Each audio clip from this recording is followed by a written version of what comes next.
एक महत्वाची बातमी, नवीन सरकारनं लाडकी बहीण योजनेअंतर्गत महिलांना दरमहा 2100 रुपये देण्याची घोषणा केली। मात्र आता या योजनेच्या लाभार्थ्यांच्या कागदपत्रांची तपासणी होणार आहे।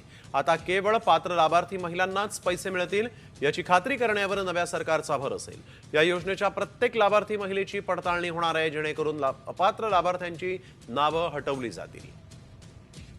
तर ग्राफिक्सच्या माध्यमातून पाहूयात लाभार्थ्यांच्या कागदपत्रांच्या तपासणीबाबत। तर आपण बघतोय, कुटुंबाचं वार्षिक उत्पन्न 2.5 लाखांपेक्षा कमी असल्याची कागदपत्र सादर करावी लागणार आहेत। निवृत्ती वेतन घेणाऱ्या किंवा 4 चाकी वाहनधारक अर्जदारांच्या कागदपत्रांची अतिरिक्त छाननी होणार आहे। 5 एकरांपेक्षा जास्त जमिनीच्या मालक असणाऱ्या महिला अपात्र ठरतील। एका कुटुंबात फक्त 2 महिलांनाच योजनेचा लाभ मिळणार आहे।